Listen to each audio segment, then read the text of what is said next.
Hello, I'm here today on solar zenith on the day 13 Kech at midday with the sun directly above me, and I'm standing here in front of this little garden that we've begun planting, a garden that we hope is going to become fruitful, a garden that we hope is going to supply us with abundant food and all that kind of thing.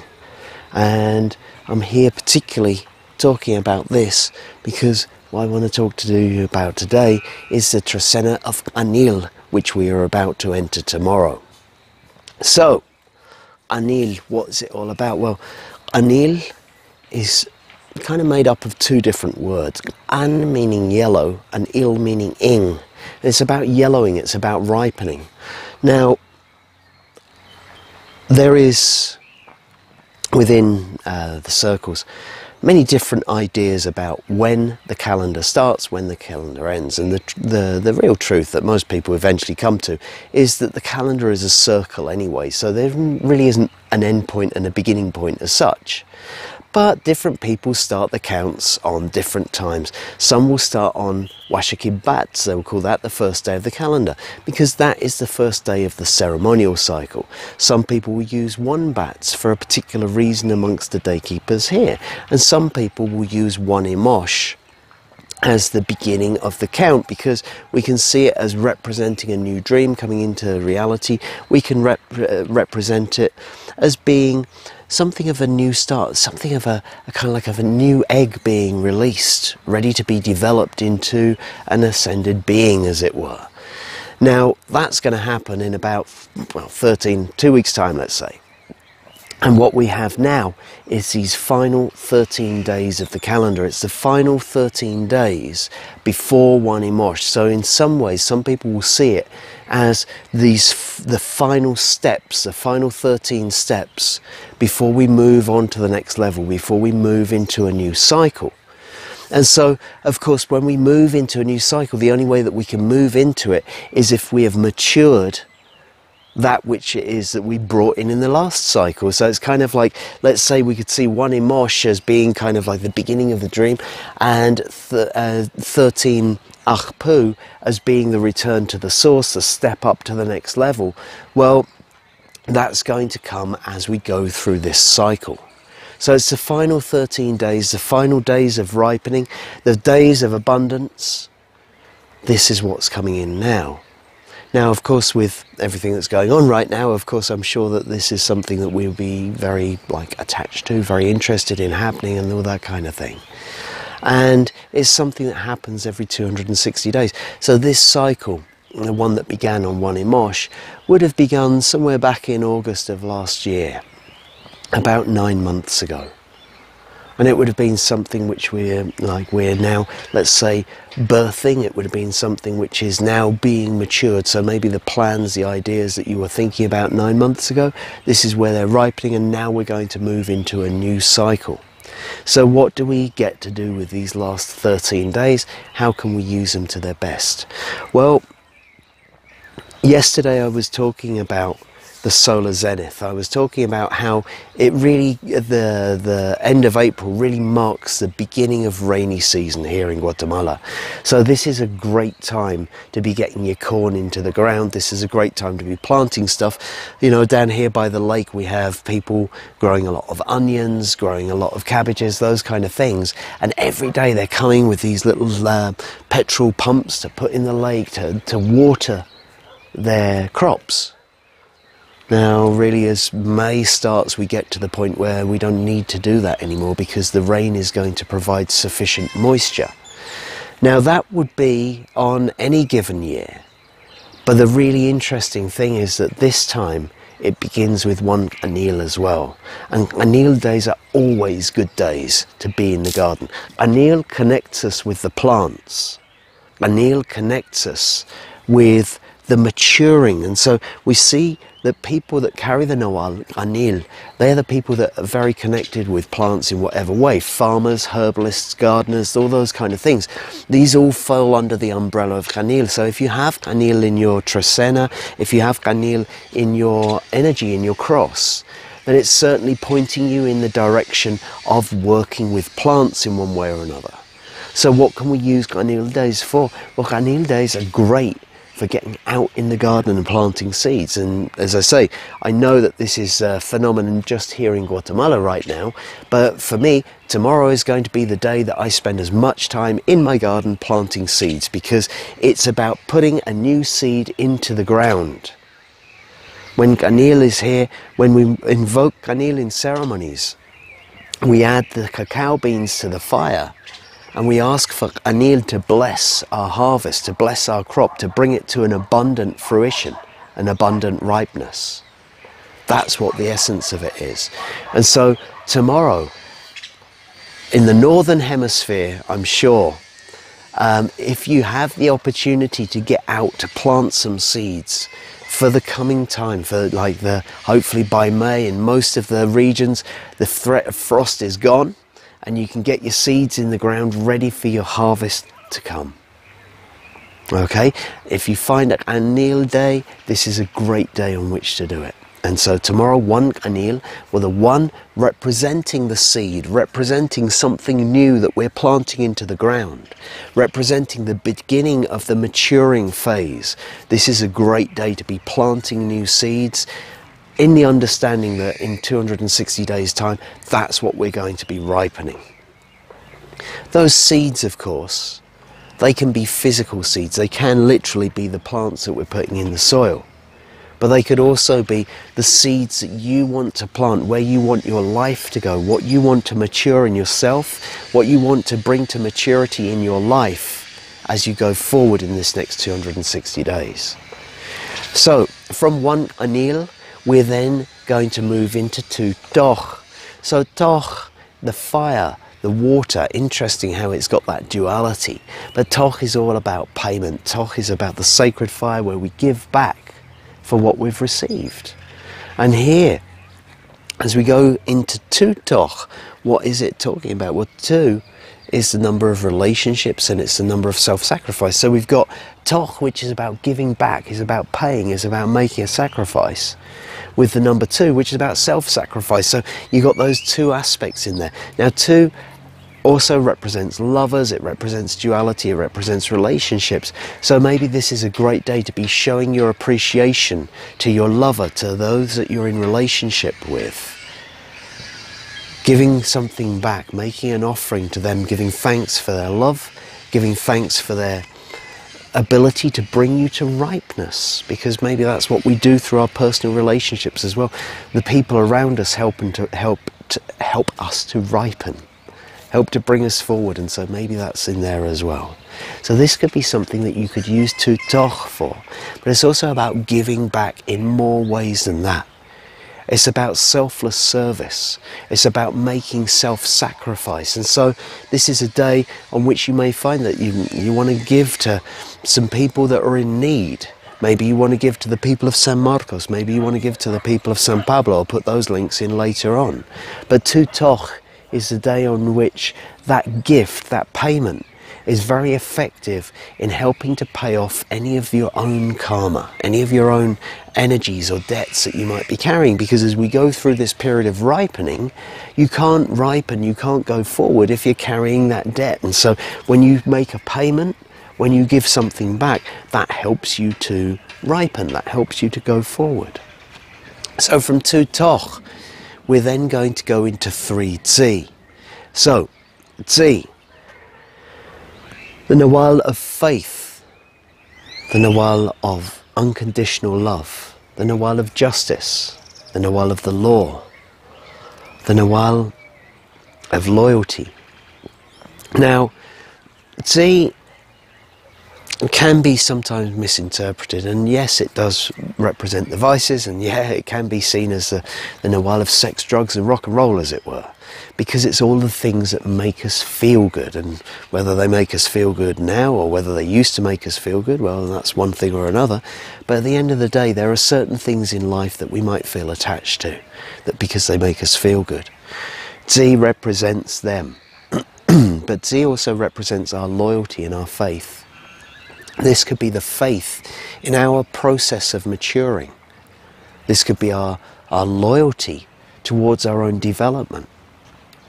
Now, it can also be our faith in the world, our attachment and our trust to the things around us. So we've kind of got all those things in there.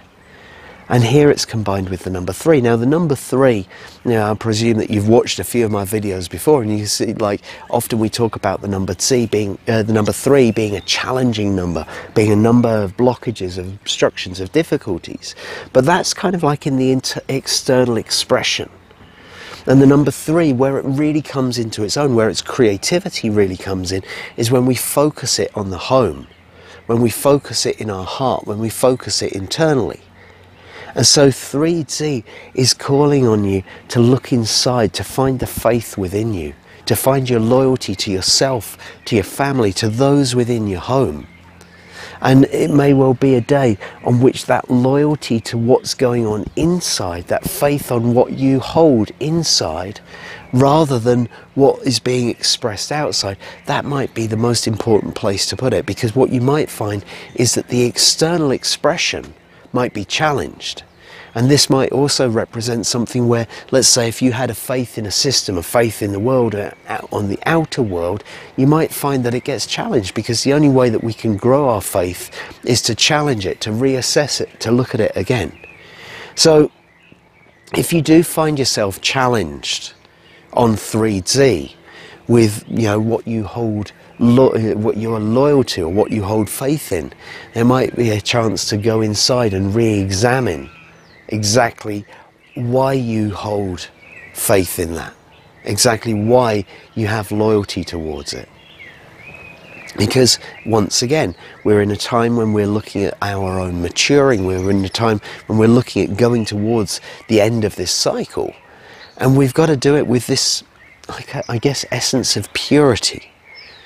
And if what we have our faith in is not what it's cracked up to be, then we can't fully mature. So when we go and look inside and use our perception, use our discernment to see what we want to stay loyal to and what we want to release ourselves from, that's a great use of 3 Tz'i. From 3 Tz'i, we're then going to go into 4 bats.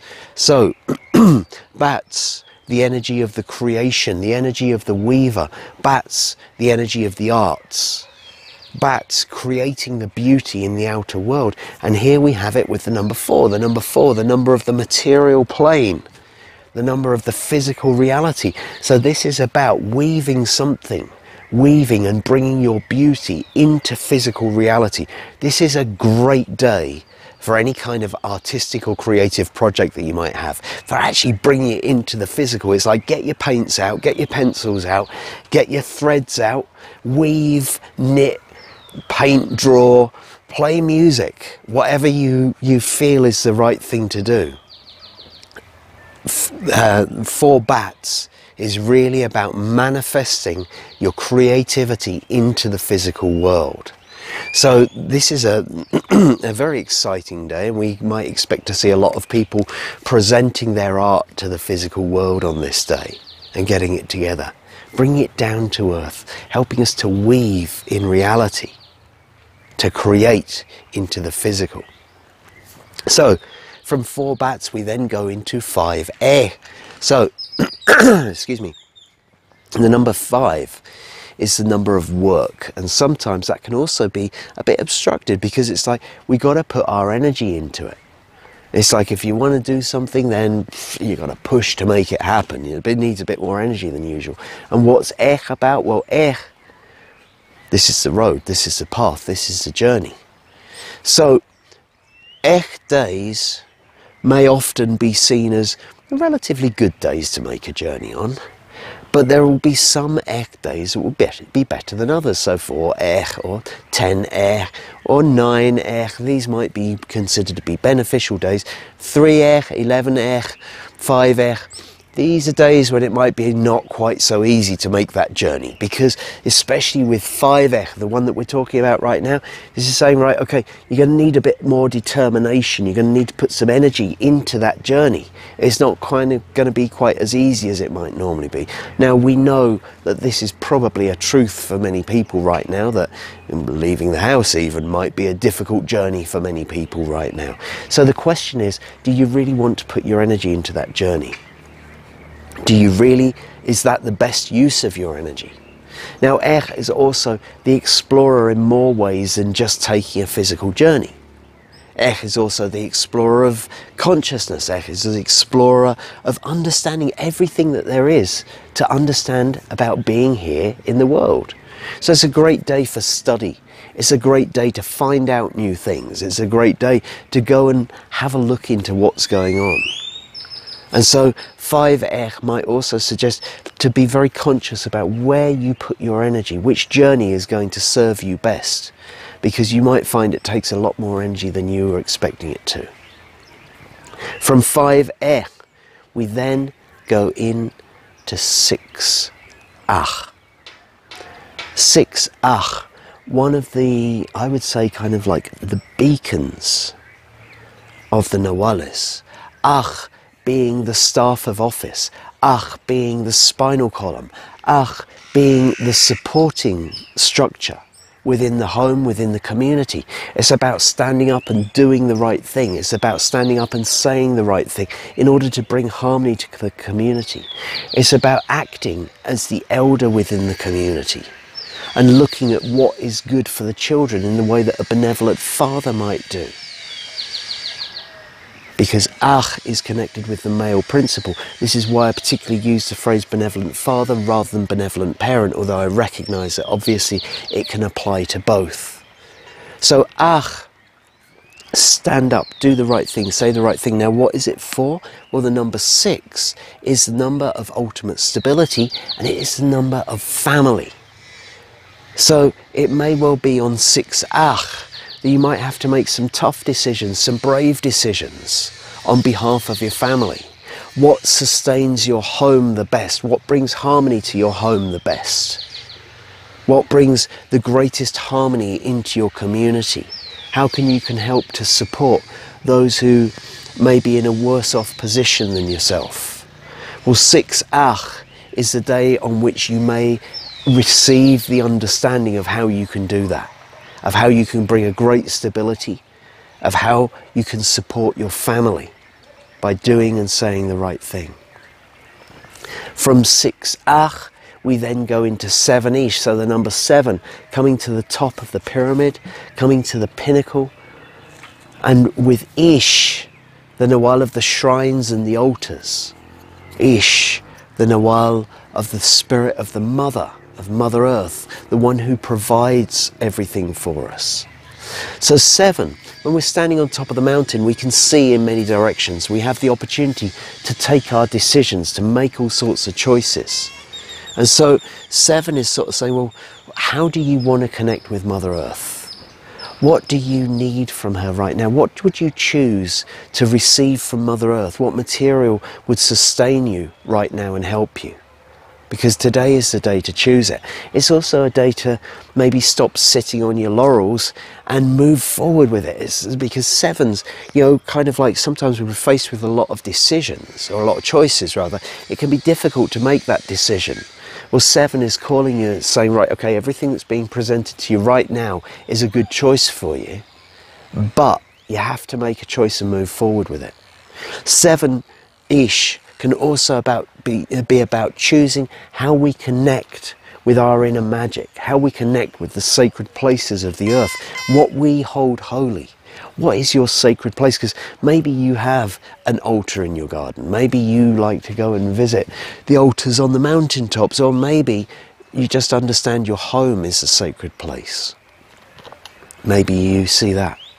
Okay, and so it's recognizing that, celebrating that, and making your choices as to what you wish to receive from it. It's also making your choices of how you can best serve Mother Earth, how you can maybe live more lightly, how you can reach the pinnacle of your creativity, of your creative magic, as it were, through living more in harmony with Mother Earth, which I think maybe a lot of us are kind of like understanding and working with right now. So from 7 Ish, we then move into 8 Tz'ikin. The last Trecena that I talked about was the Trecena of Tz'ikin, and here we are. Tz'ikin has come back, 8 Tz'ikin. This is a ceremonial day of Tz'ikin. So what was Tz'ikin about? Well, Tz'ikin was all about our vision for prosperity as we move forward in life. So when it comes to 8, we've taken that 1, that new vision, and we bring in the 7, the ending, the death, the old vision. And it's like the 8 is the 1 and 7 coming together in wholeness. So it's looking at the new vision that you maybe started with 1 Tz'ikin, and combining it with the old vision that you were already running, and seeing how you can bring them together as a whole vision, one whole vision. Okay? It's a great day. It's literally the day to make ceremony for that vision. But it's also a day to make ceremony for prosperity. And I've said it several times now. We talk about prosperity, we're talking about sustainable prosperity, which is going to help our community, our family, and our environment to thrive. This is not about necessarily just adding like numbers to your bank balance. That's not what it's about. This is about putting food on the table for our family and everybody around us. So this is a great day to go out, light a candle, preferably a green candle if you can get hold of one, and ask for prosperity for your community. Ask for prosperity for the world, because right now probably this is a very useful way of using your time. Okay, from 8 Tz'ikin we're then going into 9 Ajmak. Now this Trecena that we're moving through is a Trecena of ripening. It's a Trecena of maturing, and as we go through that maturing process we realize that sometimes maybe some of the things that we were holding on to we could consider to be immature. For instance, when we've been holding grudges, when we've been holding on to stuff for too long. You know, I think that times like this with this lockdown, with this virus, with all of these kind of things, can be a great renewal for us, because we reprioritize what was going on. You know, maybe we had a falling out with that person years ago and we never reconstructed the bridge. Maybe we kind of need to go and do that. Well, 9 Ajmak gives us that opportunity, because, you know, if we're holding on to that stuff, we can't mature, we can't move up to the next level.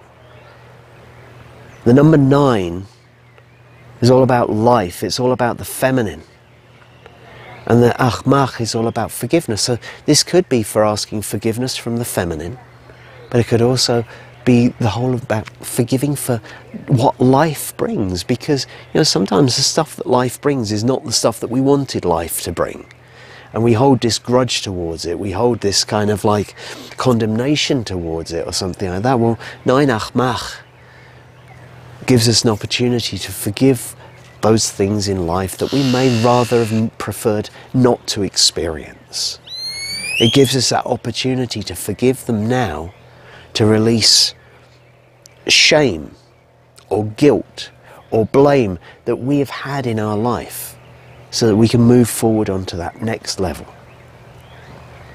so that we can mature, and so that we can enjoy the joy and sweetness that comes from Ajmak and the joy that comes from Anil.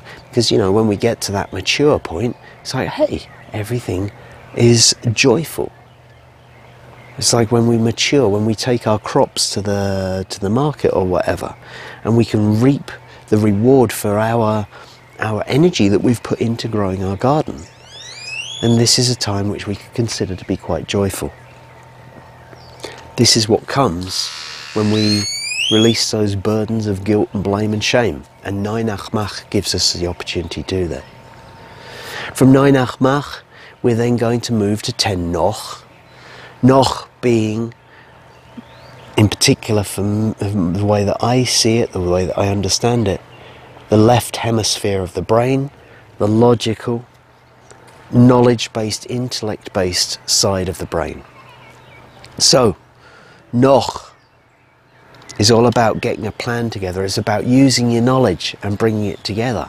And here we see it with the number 10, the number of community and society, the number of agreements. And so this is a great day to delve into the knowledge, not just your own knowledge, but the knowledge of your family, the community, the people around you, so you can come up with a better plan for the world, a better plan for this next cycle, a better plan for your evolution. It's about assessing all the knowledge that you've taken in the last 260 days or so, combining it with the knowledge of family, of friends, of society in general, and coming up with a plan of how to go forward. So this is a great day to chat with people. It's a great day to brainstorm with people and come up with some kind of community plan that can solve the problems, because Noch is the problem solver. That's what it's here to do. And so this is, again, more than many other times that we've faced in possibly our lifetime, this is a really important time to get our heads together, as we might say, to brainstorm ideas out of how we can solve our community's problems, how we can help the poorest to get fed, for example. From 10 Noch, we're then going into 11 Tz'i. So Tz'i and the number 11 put together, well, Tz'i does have this element of discernment. Tz'i, the obsidian blade. Tz'i cutting through to the truth, cutting through to the divinity, cutting away the mundane, cutting away the lies. Now, this is obviously a very useful thing, and Tz'i is also the healer, because the surgeon uses the obsidian blade to cut away that which is no longer of use.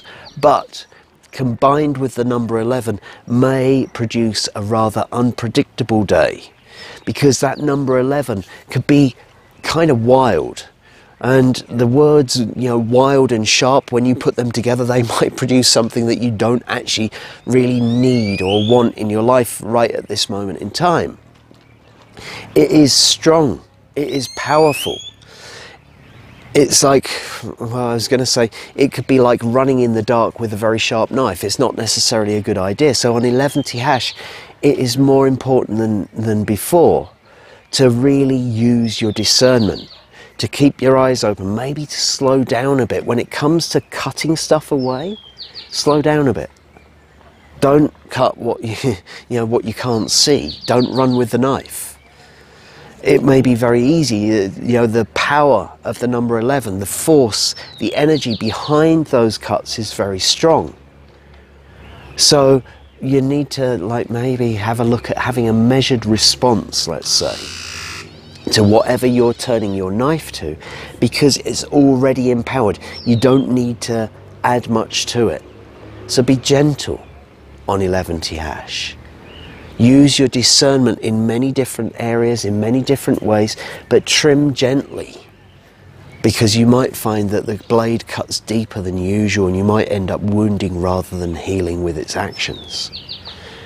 From 11 Tz'i, we then go into 12 Kawok, the penultimate day of the calendar in some ways. 12 Kawok, where we use our life experience to bring the resurrection of the maize into being, to bring the new life into the being. Okay? Kawok, the flood, the downpour, the storm. Kawok, the one that clears the way for the new life to come into existence. So, we can certainly see it as a midwife energy. We can certainly see it as bringing the new thing in, which is great. Once again, a very, very powerful application of Kawok. And we can see that 12 Kawok and those that carry it have this ability to draw on all of their life experience and use it to clear the way to bring new life into the world. It's like the very experienced grandmother midwife that you want to call for maybe a difficult birthing process or something like that. 12 Kawok enables us to draw on everything that we've experienced in our lives and use it to remove the obstacles from what we are experiencing, so that we can move forward into this next cycle, so that we can fully mature. We could see it as sort of like finally dotting the I's and crossing the T's, so that we can move forward using what we've learned in our lives. So 12 Kawok might be certainly again a day to be aware that as we move forward, it might be unstoppable. The birth by this point is unstoppable. The maturing by this point is unstoppable.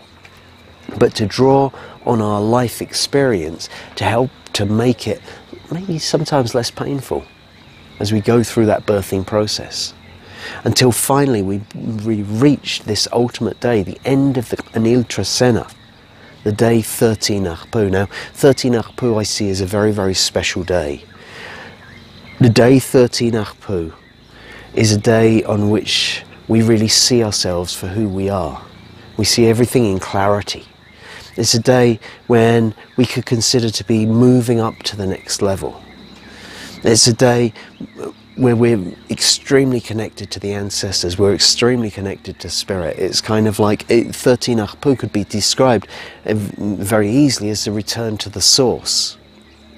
So it's a very, very important day to be aware of where your energy is going, to be aware of what you're doing with it. It's a great day to get a divination done, for example, as to where you're going to lead the next 260 days. You know, kind of like what you're moving into as you move through that. It's a great day to connect with your ancestors, living or dead. It's a great day to be kind of like working with mediumship and that kind of thing. It's also a great day to be kind of like looking at yourself and seeing kind of like what you're taking into the next level and what you can leave behind as you go through this kind of like 13 Ajpu we could describe as the ascension point or something like that. And as you go through it, what kind of like of the physical do you want to leave behind so you can move up into the next level? Because when you come to that fullness of maturity, maybe there isn't space for everything you've been carrying through the last cycle to go into the next. And so between 11 Tz'i, that pruning, 12 Kawok, the life experience, understanding how to move us forward, and then 13 Ajpu, connecting with your ancestors and seeing what you want to take into the next cycle. Okay, so that's been the Trecena of Anil, and I look forward to making the next video for the Trecena of Imosh and bringing that new dream in. Thanks for watching.